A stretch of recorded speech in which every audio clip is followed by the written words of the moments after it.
Hi everyone, thanks for watching. I'm Lauren from Guthrie and Ganny, and in this video I'm going to be sharing with you the recording of the live question and answer session that I did over on the Instagram platform on Monday the 19th of February. So I'll be answering all of your sewing and dressmaking questions and chatting about fabric and pattern pairings as well. So lots of inspiration to be had, lots of lovely fabrics coming up, and you can find all of them on our website as well. So the links to that will be in the description to this video, and also the corresponding blog post that goes along with this live too, where you can see a list of all the questions that I cover.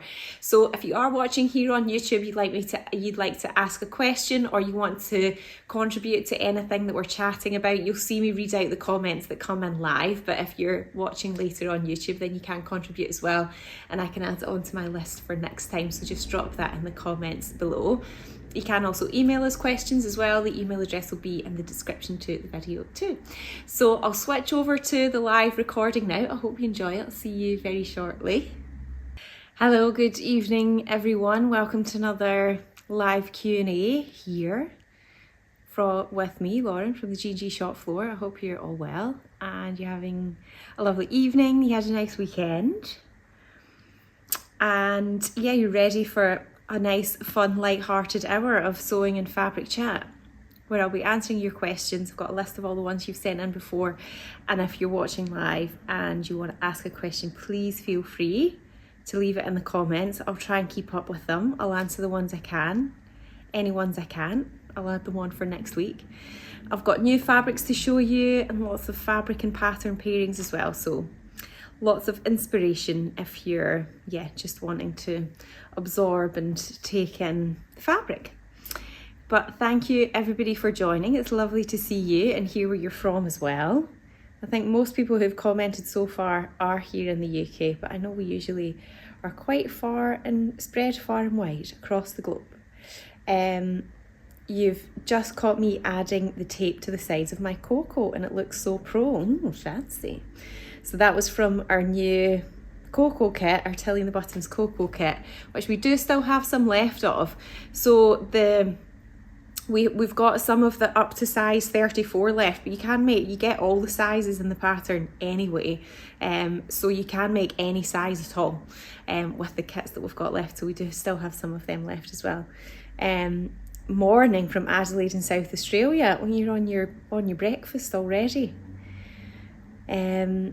Evening from Edinburgh and Bearwood and Mid Devon and Warwickshire and rainy Shetland, Louisiana, Manchester and Norfolk and Cologne and Cornwall. Well, thank you for joining me from all those lovely places. So yeah, I do have some new fabrics to show you tonight, which I'll show you very shortly. But I wanted to also let you know, just in case you missed it from our newsletter at the weekend, is that we do now have a selection of the fabrics that were in the sample sale event that we had at the end of January. They are now on the website. So they do have their own little category that they link to, but at the moment they are all just sitting in the just arrived section as well, so they're really easy to find. They probably won't stay in the just arrived section forever, but they do have their own little category as well. So you can browse what is left there. A lot of things have gone because we've obviously only got one bit of a lot of the things, but there are still some really nice bits there too. So yeah, make sure you check that out if you weren't able to come to our sample sale event in person. And then the other things I wanted to let you know about is I am going live again this week. 2 lives in 1 week. So on Thursday evening at 8 p.m. UK time, I will be going live with the lovely ladies from Mimiquins who scan your body and make a mannequin that is basically exactly like your body. So I am going to be having a little chat with them ahead of the event that we're having with them here at the shop as well, where they're going to demonstrate sort of how it works. But the live Q&A with them on Thursday will be, you can find out a little bit more about it. So if you do have any questions that you would like me to ask them, or just generally any questions about that, or just generally about using mannequins in your dressmaking projects, then please feel free to just direct message me them, and then I can ask them on Thursday. So yeah, that'll be Thursday at 8 p.m. And then And now I've forgotten the date that the Mannequins event is on, but I think Bill's going to remind me in a minute. It's in March. Is it the 8th of March? Is that right? Did I make that up? We do still have some tickets left. It's on a Saturday morning. So if you fancy a little fun sewing outing to hear about something dressmaking related and just hang out in the shop and have some tea and cake and stuff and browse, then come along to the Mannequins demonstration. Thanks, Bill. It's the 9th of March. So if you go to the workshop section of the website, and then there's the event category, you can see there where to get the tickets for that. And then the other thing that we do have coming up is if you are local to the shop and you are able to come in as well, we've brought back our popular cosmetic bag sewing workshop, which is a really nice one. It's like an afternoon or like a kind of evening workshop, so it's a sort of shorter one. You can make a really nice little zipper cosmetics bag. So if you fancy doing something nice and fun that's a bit different, then you can join us for that. And then in terms of the new fabrics that we've had, so we've got even more that are going to be going on this week, so you can watch out for them popping up in the Just Arrived section during the week. But I do have some now that are on the website already. It'll just depend whether sorry, let me start that again. They are on the website already in the Just Arrived section, but you need to just go a few pages to get past all the sample sale stuff. Because that's all at the top of the Just Arrived section just now. But there's quite a few different nice cotton lawns that are really nice. They're called Pima cotton lawns, and really it's that is right, isn't it? I've not made that up. Yeah, Pima cotton.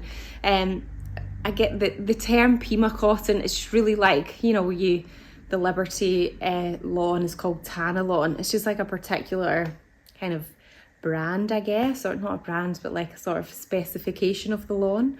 But it's very lightweight and soft. You know, it feels very similar to the Liberty lawn. It's nice and lightweight, and the threads that I've woven it are very fine, which makes it really soft too. So this one is really nice. It's the confetti floral Pima cotton lawn, which is gorgeous. And then we've got a couple of others that are the same base cloth but just different prints. This one's really nice, lots of different colours in that one as well. This is the Painted Garden, and then more of a sort of pinky kind of reddy vibe in this one. They're all really easy to work with. They press really nicely, they're nice and crisp. They're lightweight but they're quite stable, so it does just make them really easy to work with. This is the Pansy Bloom Pima cotton lawn. So we've got those ones, and then we've also got ones that are sort of maybe like not quite as floral. This one here, which we have had in the past but not in this colourway. This is the Flower Fans on Cotton Lawn, which is really nice, and then just like a blue version of that as well. And then I'm just going to pop these ones to the side so I don't run out of space.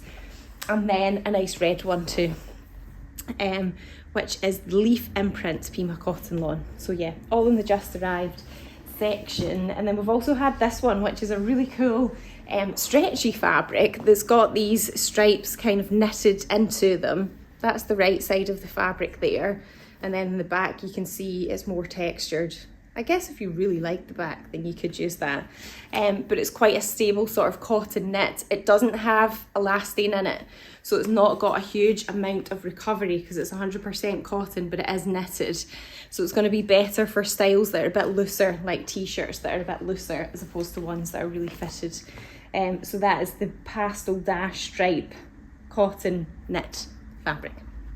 Okay, let me just check what questions have been coming in here. Do you think I would need to line a next dress made from the Be Happy in the Cream and Flowers? No, I have a dress made in that very fabric and it's not lined, and I think it's absolutely fine. Can I have a ticket mannequin event? Yeah, just head to the workshop section of the website, and then you'll see in the events bit there that it's listed. You can get a ticket there. Will you get in the new version of the Dashwood panels to make quilts with? I don't think I've got any of them on order at the moment, no, sorry. How much are those cottons, please? £13.70 a metre. And we do sell by the 10 centimetre, so you can get any denomination you want. Your top is lovely, well, thank you. This is one that I made last summer. We do still have this fabric. It's like a large sort of check, as you can see, rose coloured. I think if you just search rose checked on the website, it will come up. It's a fibre mood pattern, and it's got a sort of elasticated panel at the side. It's very loose, which is why I can still get away with wearing it. I just have to have a top on underneath because my tummy is starting to protrude forward. Was you able to show me the pink floral one again? This one was the more kind of pinky one. That was the pansy one. Pansy blue. Was it that one, Melanie, that you were after? So yeah, that's the new fabrics that are online now, but we do have even more coming this week. There's a whole other batch that is due to be listed, so that will be happening over the next couple of days. So keep a watch out for lots of lovely things there. There's a mixture of stretch fabrics and some really nice viscose prints as well. Okay, so the sort of comments and kind of feedback from the recording that I put up on YouTube of last week's video. Somebody said that they'd been to a wedding in Wolverhampton and popped into G&G on my way home. Such a treat to be in the shop. That's great. I wore the assembly line balloon sleeve dress to the wedding. We get quite a lot of questions about patterns and fabrics and things that are good to wear to a wedding. So the assembly line balloon sleeve dress was a popular one at this wedding, and a gorgeous Liberty print. That sounds really nice. So that was great. Thanks for visiting the shop. And then we were talking about shirt dresses last week as well. So somebody said, because I love the grain line Archer shirt, I made it into a shirt dress. I added 13 inches. I'm 5'2" without any other adjustments. I love the dress as much as I love the shirt. Yeah, that's definitely an option for a shirt dress. If you have got a shirt pattern that you generally like the fit of, then you can just lengthen it. The one thing I would just watch out for is just to make sure that you end up making it wide enough at the hips. I made that mistake once when I made it was years and years ago. I made the Deerando Mellow into a shirt dress by literally just lengthening it, and I should have just made it a little bit wider over the hips, because basically when I sat down, the whole thing popped open, and I ended up kind of sewing like a panel thing in at the sides to make it a bit wider. So that's just one thing to check if you're lengthening anything straight down, and it generally is maybe a bit more fitted, is that you're just making sure you're leaving yourself enough room to be able to walk and sit down over the hip area. Do you think the pansy blue would be suitable for the Elodie dress? The pansy bloom, as in this one. I think it would be. Yeah, it's nice. It's not. Let me just get a single layer out for you. I don't think it's. I mean, it's quite lightweight, but it's not particularly transparent. So I think you would be fine. Yeah, I think you could make that into the LED. That would be lovely. Okay, so let's see what else I've got here. Oh, and we were also talking about leggings last week as well. So this person had said, I made the Avery leggings with the maternity hack from Helen's Closet website using the kit fabric whilst pregnant. I still wear them now postpartum and they're super comfy. I would definitely recommend it. Also thought I could re-sew the waistband if I wanted them back to normal leggings at a later time. So yeah, that's a good recommendation there. And then, okay, what else have we got before I get into the other questions? So you put a little flare to the Archer shirt to dress. I think it just depends on your body measurements really, and how much ease is in the finished size of the Archer shirt that you're making. So you just need to measure your hips really, and then measure what the finished circumference is, or width of the pattern is, and then decide whether you want a bit more ease or not. Yeah.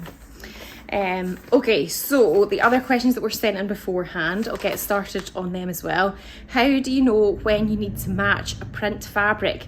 It's easy with plaids and stripes, but I wonder if I need to match a print like a floral. Thank you. So there can be quite a lot of different things to take into consideration when you're deciding whether to match or not.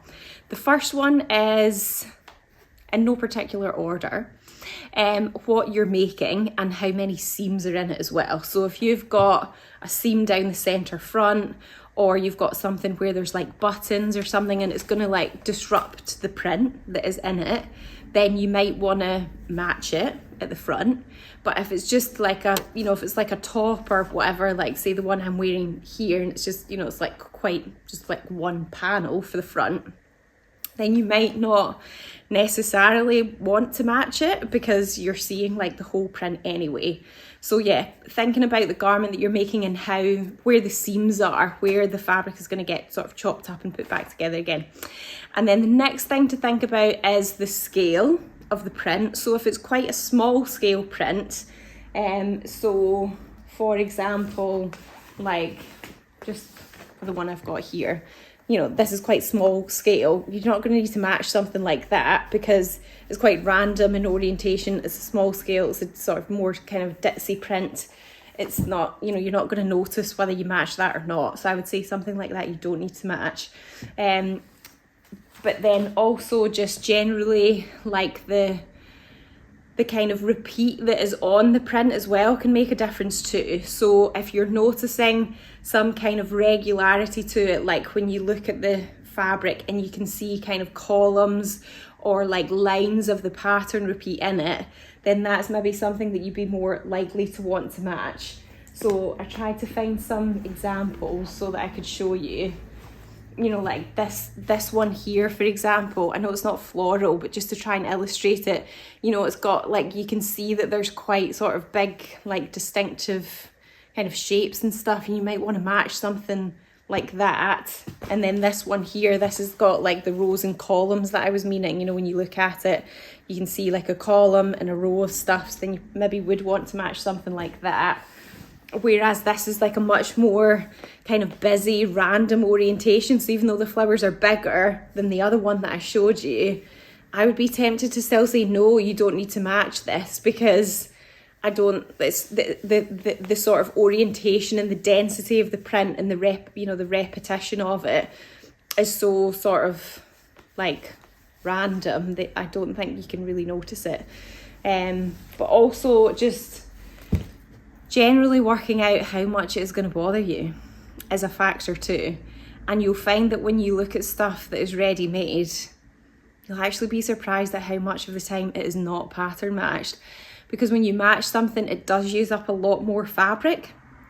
So typically in ready-to-wear clothes, they don't always exactly pattern match because it would make the garments more expensive because they would use more fabric. And an example of this is that I've got a pair of pyjama bottoms that I bought in like a Bowden outlet sale. They quite often have outlet sales at the Edgbaston cricket ground down the road from me. And I bought a pair of like sort of cotton flannel pyjama bottoms, and they had like a kind of zigzag stripe on them. And the two front legs were matched, but the front legs weren't matched to the back legs. Now, if I was making that myself from scratch, I'm going to be honest, I would have probably matched the front to the back, but they hadn't done it, you know. So I think sometimes it can be tempting to like overmatch stuff when you probably don't need to put that much pressure on yourself. But yeah, if you can see like columns and rows in something and you want to match it, then following the same advice for matching stripes or plaids will still apply. And I've got like a whole video and tutorial on that as well. Okay, so that is my little spiel about matching a print. I hope that helps. Okay, so the next question was, is viscose suitable for a very first dressmaking project? I have a pattern for a sleeveless top and I love some of the viscose fabrics on your website. Typically for a very first dressmaking project, viscose is quite tricky. You know, it does slip around a lot. It's much more lighter weight. It can generally be a little bit harder to handle. But having said that, you know, everybody's different. And if you've done like a lot of sewing before and you've got, you know, you're quite confident and you're quite open to, you know, just seeing how things go and kind of, you know, embracing any mistakes as a learning experience, then I don't want to tell you not to use it. But probably for a very first dressmaking project, you might find it easier to use something a bit more stable, like the cotton lawns that I was showing earlier. So they're, you know, they're nice and lightweight, but they just don't sort of slip as much as viscose does. or maybe you could just use even like an old bedsheet or something to make a practice version of the top first before you make it in viscose, just so you've got a little bit of an idea of like how the things come together. So I hope that helps. Okay, the next question was, is your coco top slightly lower at the front than Hannah's? So that was the coco top that we did in the kit that was released this month. So you can see the modelled pictures of that on the kit listing in the Sewing Society section of the website. My top was actually shorter than Hannah's because I was finding that because of my baby bump, the longer top, it was just kind of making it sit a bit funny. So my top is actually shorter than Hannah's. And then the next one was, my body measurements are bust 34, waist 27, hips 37. What size of sew over it Georgie dress should I make, an 8 or a 10? So those measurements are basically bang in the middle of the two, of the size 8 and the size 10. To be honest, you could probably make either and they would probably be fine because the pattern does have negative ease. So what I guess it just depends how much negative ease you actually want. So you can have a look at the finished body measurements, the finished garment measurements rather, and you'll see the difference between the body and the finished measurements, and you'll see how much negative ease is in there for the bust and the waist.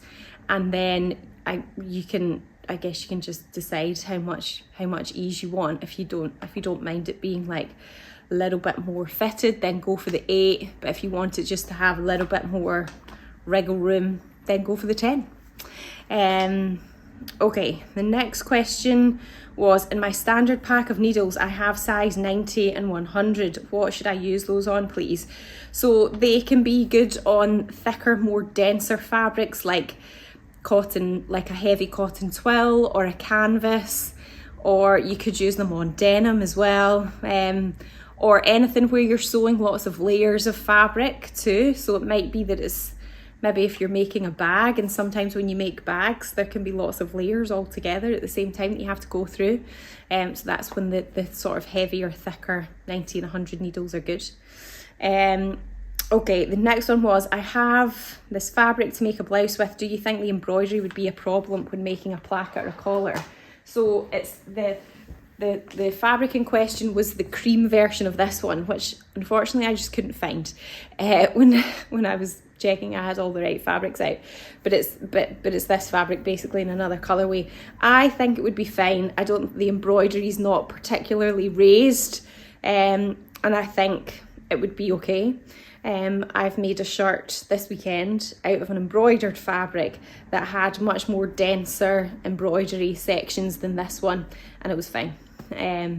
So yeah, I think you will be fine with that one, is my answer to that question. Then the next one is, I have purchased the Tessuti pattern Ophelia dress for summer, but what is vilene shields? It looks like it's extra to interfacing. So the Ophelia's like a sundress, quite a long sundress pattern that's got buttons all the way down the front. I'm going to be honest, I've never heard of vilene shields before. And I've tried to look at what notions were recommended for that dress on the Tessuti Patterns website, and it looked like it was suggesting to use tearaway interfacing, also known as stitch and tear interfacing. Now, I've like not made that dress, I've not seen the instructions before. The only thing that I can think of why you might need it for that dress is maybe if it's suggesting that you have it for the buttonholes. So the tearaway interfacing is basically where you would do some, like, quite often it's like embroidery or some other kind of stitching, or like a buttonhole, is that you stitch it and then you can like tear away the edge of it, but then because you've stitched it with the interfacing on it, it just sort of reinforces that specific bit of stitching. So the only thing I can think of would be for all the buttonholes that are down the front and just to stabilise them. But if anybody has made that dress and knows, then please feel free to share. Okay, the next one was, I don't quite understand how much ease I should have for an elasticated waist style trouser that's obviously not fitted. If you have any comments or suggestions, I greatly appreciate it. This is really going to vary depending on how it's been designed, because some garments will just generally have more ease than others.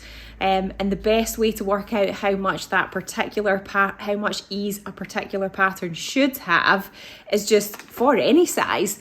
If you look at the body measurements versus the finished garment measurements for that specific size, and you work out the difference between the two, that is how much ease there is intended in that specific pattern. So it's not like there's a general rule for elasticated waist trousers, this is how much ease there should be. It's just going to depend on how they've been designed and the style of them, but that's the way to work it out. You need to look at the difference between the body and the finished measurements for a specific size and work out the difference between the two.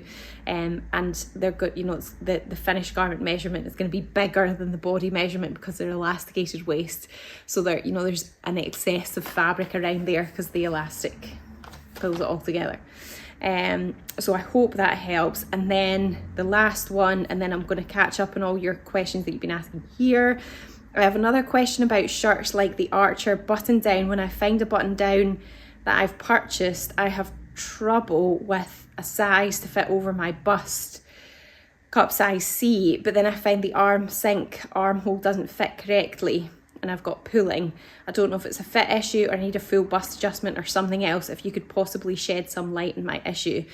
So what I would suggest that you do is have a look at my blog post and video that is about cup sizes, specifically dressmakers' cup sizes, because remember that dressmakers' cup sizes don't correspond to regular bra cup sizes despite being labelled A, B, C and so on. So which I can appreciate is confusing, but I didn't make that up. That's just the way it is. So I would suggest having a look at that, and that will tell you where to measure and how to work out whether you do need a full bust adjustment, and then that should kind of set you on the right track. So I hope that helps. Okay, somebody's saying I always use spray starch on viscose and it does make it more manageable. Yeah, so that's another good tip if you're like desperate to use viscose for that first dressmaking project. As I've personally never used it before, but I know you guys have told me that you've used it before and that it's useful, and it just washes out afterwards, so it just sort of temporarily makes the fabric a bit stiffer. Can you recommend fabric for a men's shirt, something not too busy, thanks? Off the top of my head, no. I'd have to have a good look around the shop and see what I could find, but generally something that's a little bit heavier and crisper, like a cotton poplin, is usually quite good. We do have some cotton shirtings which tend to be like a little bit thicker, and they are usually go quite nicely with a men's shirt pattern.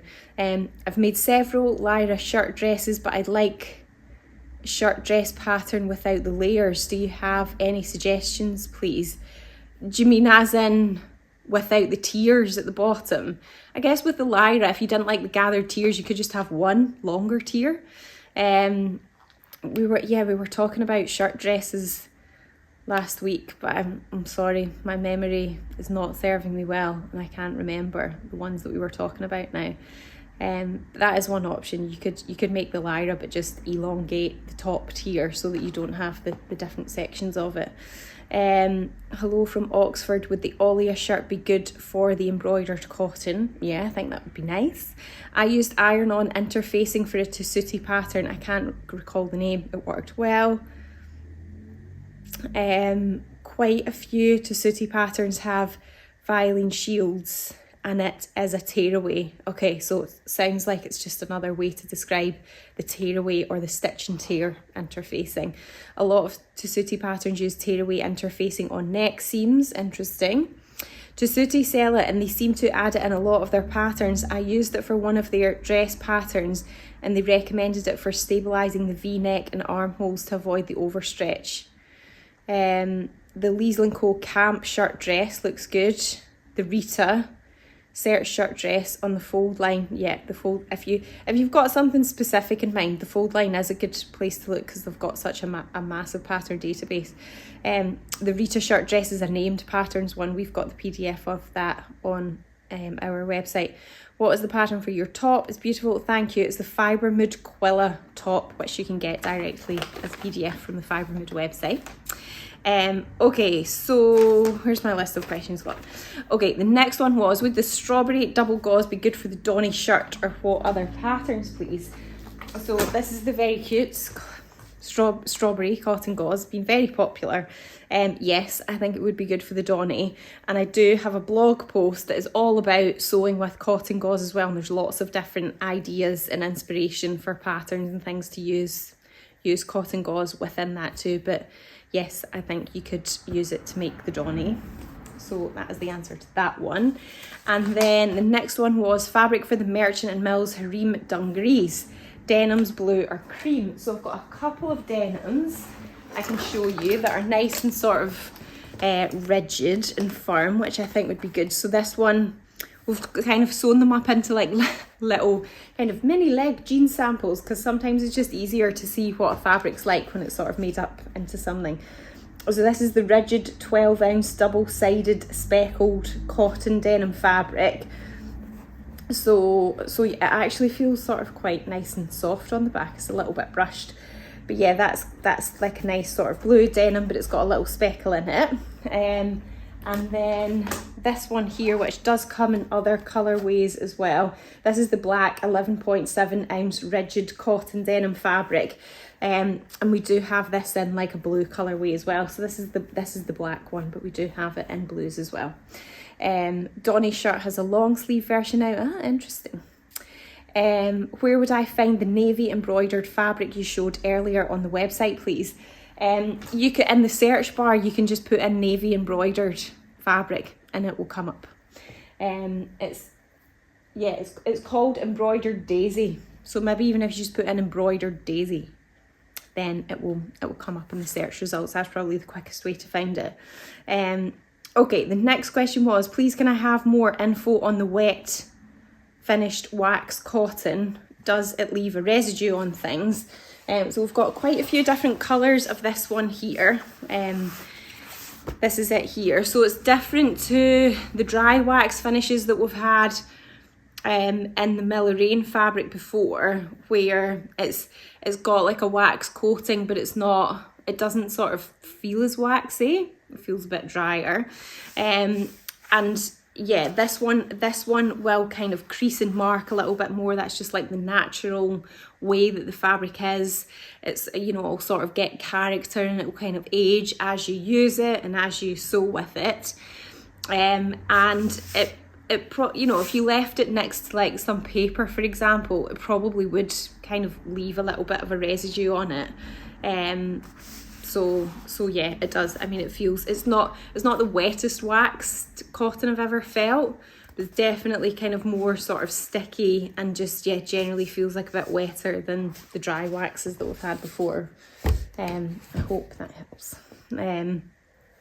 Okay, next question was pattern recommendations for a bamboo jersey fabric, please. So I've brought a bamboo jersey fabric over. We have various different bamboo jerseys. This one is actually a bamboo cotton, so it's 68 bamboo and 28% cotton. The key thing with bamboo is that it will drape and it will float and kind of move around a lot more than just like a regular cotton jersey. So it tends to be like a bit on the more lighter side, and it tends to be like a lot more floppy. You can see if I open it out, kind of flopping and sort of moving around a little bit more.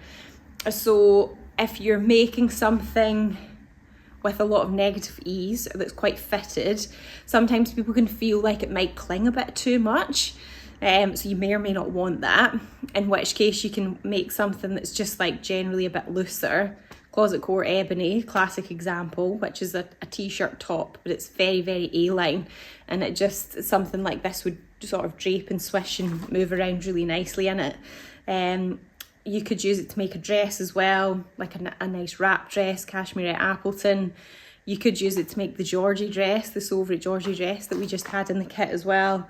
Or the named Kilo wrap dress, which is kind of on my mind right now because that's the next thing I want to make. So yeah, anything that is obviously designed for stretch fabric, but it is a bit looser in its fit, or it's got more negative ease, works really nicely in bamboo because it is much lightweight and swishy. Okay, so the next question I've got is, please can you tell me what weight corduroy should I get for the trucker jacket? I wasn't sure of like a specific pattern called a trucker jacket, but when I googled trucker jacket, it kind of looked like a sort of denim-y style jacket, you know, with different panels and kind of furry collar and stuff. So I would say for something like that, you want like a fairly weighty denim. Like I wouldn't not denim, corduroy, like I wouldn't use needle cord because it's probably a bit too kind of thin and floppy. But I've got this one here, which is like a chunkier corduroy. It's 100% cotton, and it's just, yeah, it does just have like a bit more structure and sort of stiffness to it, so something like this would be good as well. The other corduroys that I've got that are a bit thinner, they've got a bit of stretch in them, which I think you could get away with, but I would say probably like your traditional trucker jacket is made out of 100% cotton cord. And we did, I don't think we've got any left, because I tried to have a look for the roll and I couldn't find it, because we did do that style of coat basically as a kit last year. That was the sew over at Sorrento we did it for, and we had some cord as part of that. But yeah, I don't think we've got any left, because as I said, I couldn't find it. It's probably that chunky one is the best one that I've got just now. Let's see what, catch up on your comments here. I've just signed up for the GHF Couture Masterclass for trouser fitting. I haven't tried it yet, but remain optimistic. That sounds exciting. Closet Core website has lots of trouser fitting info. Indeed, they do. And Stitch Sisters have an online trouser course, which is quite in depth. I've bought the trouser fitting course from Stitch Sisters, still ploughing my way through it. What colour is that bamboo jersey? It is grape, I believe. Let me just check. Yes, grape bamboo jersey fabric, $13.40 a metre. Alexandra Morgan also has great resources, including pants. Do you have any pattern recommendations for the blue and white striped cotton fabric with the coral embroidered floral edge, please? That is, somebody else has asked that question. I will get to it very shortly. Sometimes I lose my train of thought when I deviate from my list of questions, so I will come back to that, Rosie, thank you. Okay, the next question was, any ideas for what I can make with 90 centimetres leftover wool from my Mitchell trouser kits? So I was actually thinking what might be quite cool to do with that, because 90 centimetres is quite wide. 90 centimetres is like a decent length. You could make a skirt with it. But the other thing that I was thinking could be cool is that you could quilt it and then make like a kind of gilet with it. So you could get some like cotton wadding, which we have, and then pick like a nice fun cotton lawn or something, and then you could quilt it together, and then you could make it into, yeah, like a little kind of gilet. There's various different patterns out there. They're just like, yeah, like sort of little waistcoats or gilet. Off the top of my head, because I ran out of time to like look for lots of different options for this, was the new Craft House have got the everyday waistcoat, which is just quite a simple little waistcoat, or the other popular sort of zip up one is the I Am Patterns Hathor vest. The Nina Lee Camden skirt would work. It only uses a small amount of fabric. Yeah, that's true. It is quite thin and like floppy, the Mitchell wool though. So that's why I was thinking, you know, if it is a skirt, it's going to be like a bit more of a kind of swishy skirt. That's why I was thinking maybe if you stabilised it with like the quilting thing, then it might sort of add more body to it. Okay, the next one was, could you suggest spring/summer fabrics for the Mitchell trousers tapered leg? I've got quite a few different options. It depends whether you want structure in them to hold their shape or whether you want them to drape a little bit more. If you want them to drape, the smooth drape twill, the Tencel smooth drape twill is a good option. It's a nice weight for trousers, and you can see that it is very floppy and swishy, and this comes in lots of colours as well. So it's, you know, it's a bit lighter weight, but yeah, I think it would be nice for a spring-summer version. Or if you did want more structure, the Enzyme Linen Blend, which again comes in lots of different colours would be a nice option. This makes really nice trousers. I've got various trousers in this fabric. Or the ramie fabric is another option. Again, it's a little bit thicker and heavier than the enzyme linen blend, and this would be a nice option for it as well. Or you could go for the cotton twill, which is this one here. Again, comes in lots of colours, and yeah, this is going to have like a bit more structure to it as well. So really it depends whether you want structure or whether you want drape and floppiness in your Mitchells, but all of those would be good for that tapered leg version.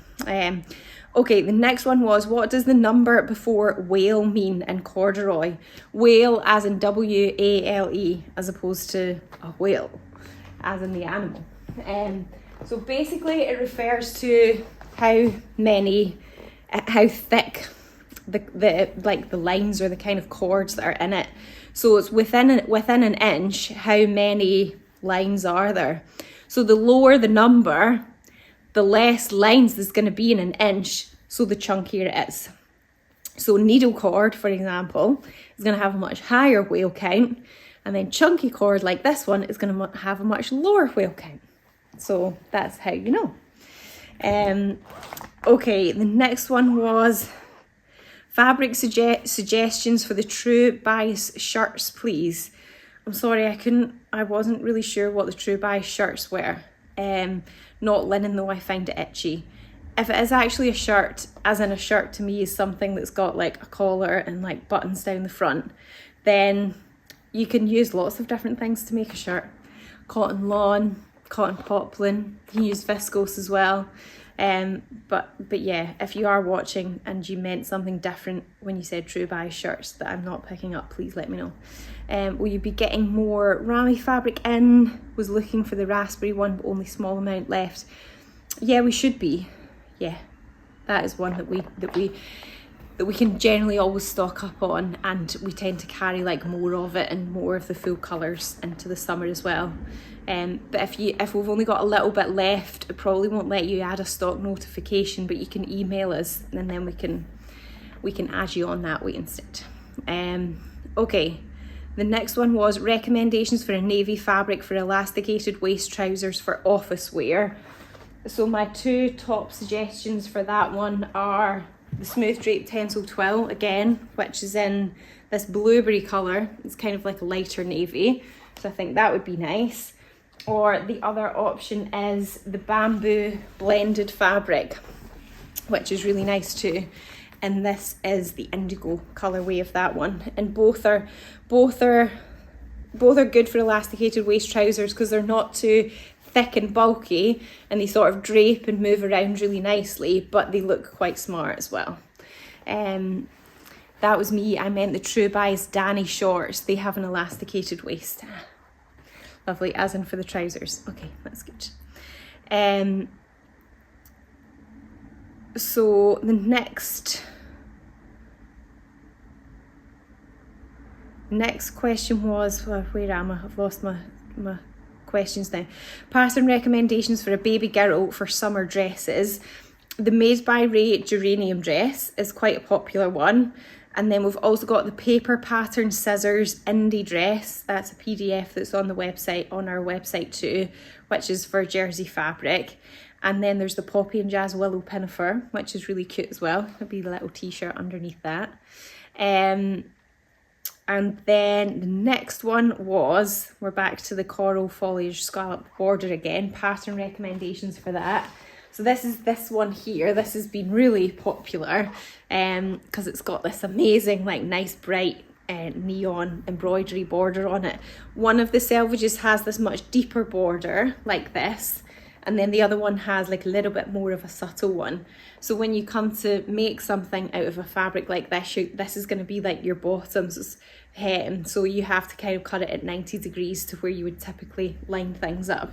And it's on, you know, probably like a light to medium weight cotton striped base. So it does have quite a bit of structure to it. So if you think any sort of like fairly kind of simple top is going to be good for that, you might just have to straighten out the hemline. So you know, a few examples are like the Helen's Closet Ashton top or the Soul Liberated Strata. We use the Hejun Handmade Phoenix top in a border print as a kit, so you can kind of see what that looks like made up in a border. And then the other one that I was thinking, which would be nice as well, is the named Keritu skirt, which is like an elasticated waist with a sort of gathered tier skirt, and that would work nicely because the tiers are, you know, a bit more rectangular. So obviously then you can just have that like as your bottom hemline.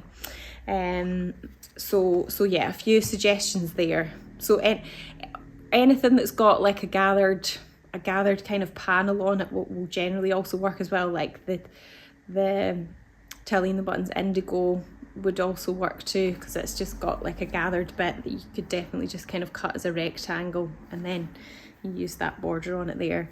I was thinking of doing the Southport dress in that fabric. Yeah, that would work too. That would be nice. Okay, so the next question was navy fabric for the HC, which HC to me means Helen's Closet Patterns Evans blazer. But I couldn't find a Helen's Closet Evans blazer. I could only find a Hejun Handmade Evans blazer. So I hope I've got the right thing here. But it is a blazer. It looks like a kind of classic blazer, but it's for knit fabric. So it recommends a stable knit with good stretch and recovery, because it has to like hold its structure and shape.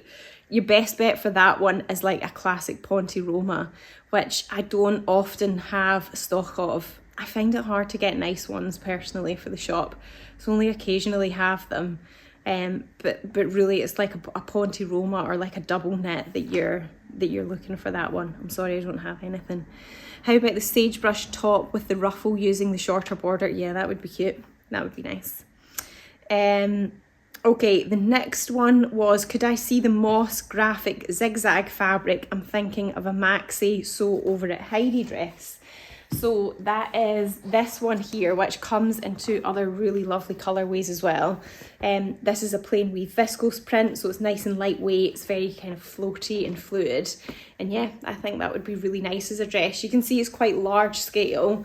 I personally wouldn't worry about matching this. I would just kind of go with it, because I think that, you know, although it's a large scale, I think the irregularity of like the lines and the design on it, I think you would just kind of, you know, whatever it ends up will be. I think it's fine. But yeah, I think it would be nice. It also comes in a really nice blue colourway here, which is this one here. It's really nice. And then also like a monochrome one, which is yeah, like a black and a sort of creamy kind of colour. They're pretty new as well. They're in the Just Arrived section too. Okay, the next one was a non-sweatshirt fabric recommendation for the toaster sweater, please. The viscose blended knits are quite a good option. They come in quite a few different colours as well, and it's a nice sort of snuggly, cosy knitted fabric. You can see it's quite floppy, so for the toaster, it's not gonna like hold the sort of the neckline in the toaster is going to kind of drape down a little bit, but I think that looks nice. So yeah, as I said, there's a few different colours of this one. This particular one is the pink, petal pink viscose blended knit fabric. So yeah, I think that would make a lovely toaster. And then we've got fabric suggestions for wide leg trousers, something swishy but not viscose linen, please. So the ones that I suggested before, if you want something swishy, is the smooth drape Tencel Twill, which was that one, which comes in various colours, and the bamboo blended one as well. That is because it's got bamboo in it, that's what makes it swishy and move around. So, and they would, you know, for a wide leg trouser, it's not gonna like be like and hold the wide leg stiff. It's gonna sort of swish and move around. And then the last question was, so if anybody else has got any other questions, please let me know now. I'm after a blouse pattern that I want to make multiple of. Fabric suggestions too, please. So I do have a blog post that rounds up loads and loads of different shirt and blouse patterns that I've made, so they all fit into the category of garment where they've got like a button band down the front. and if that's what you're meaning by a blouse. And there's a few different, there's like loads of different suggestions in that blog post. The Avid Seamstress, the blouse, is quite a kind of simple classic one, which I know is a lot of people like making again and again because it's just quite simple and classic. The Chalk and Notch Wren blouse is also a nice one, but there's loads of different ones. And then really into, actually, sorry, I had another few written down, the Liesl & Co Geneva blouse, which we did as a kit, and the Fibre Mood Norma blouse as well. I've made quite a few of them, and yeah, I really like it. In terms of fabric suggestions, I think this is where you can use one pattern to get lots of different looks, and then it won't necessarily look like it's the same pattern. So you could use cotton lawn, like the Pima cotton lawns I showed in the beginning. You could use, you know, some like nice lightweight, more like embroidered cottons as well, which will again work with those kind of blouse patterns and look really nice. Or you can use a viscose linen, which will just be a bit more drapey and floppy.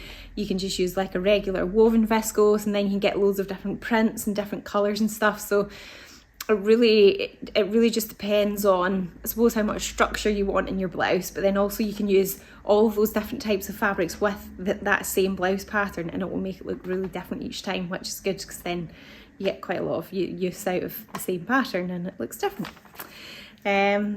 So yeah, but check out that blog post for lots more inspiration. Do you know if you would be able to make the Atelier Jeune Charlie sweater in the viscose knit? Atelier Jupe. I can't picture what that pattern looks like off the top of my head, but if it's a sweater pattern, then I would suspect you could do. Yeah, I think it should be fine. Yeah, I feel like there was another question that I saw, but maybe I've missed it. Yeah, I did. Somebody said I'm looking for a skirt pattern for a viscose twill, a midi length, and I'm not sure what will work well. We've just had a range of the Atelier Brunette sewing patterns come in. It's like their own branded patterns, and there's a really nice skirt pattern in that. They're in the Just Arrived section too, and that would be nice in a viscose twill. The other one is the Chalk and Notch Evelyn skirt, which I think would be good too. It depends what print is on your viscose twill. You could make, well, there's quite a few popular bias cut skirts as well, which would work for viscose twill. But it would depend what kind of design's on it, because obviously if it's bias cut and it's got a directional print, then it's going to end up like on the side a little bit, so that may or may not be an option. Yeah, a few skirt suggestions there. The Sew Over It Ruby skirt, yeah, lovely, thank you. So yeah, that's all the questions that were sent in beforehand, everyone. I hope you found that interesting, seeing all the fabrics. If you missed the beginning, you can always go back. The recording will be on YouTube, and not YouTube, on Instagram here. You can watch back, and then it will be on YouTube later as well. I'll get it uploaded. And so yeah, you can watch out for the Just Arrived section later this week. There'll be more new things getting added, and then I can show you some of them next week as well. Don't forget the rest of the sample sale stuff is online as well, so there's quite a few good bargains on there too. So check that out as well. And then yeah, I'll be back live again on Thursday. So if you see me pop up being live on a Thursday, don't get confused that it's Monday. I'm doing an extra live this week with the ladies from Mimiquins. So I'll be doing like a little Q&A with them. So yeah, I'll be back popping up on your Instagram then. Let me just check that I haven't missed anything else. Thank you for all your thanks, everyone. It's lovely to see you. I hope you enjoy the rest of your evening and have a good week, and I'll see you soon. Bye.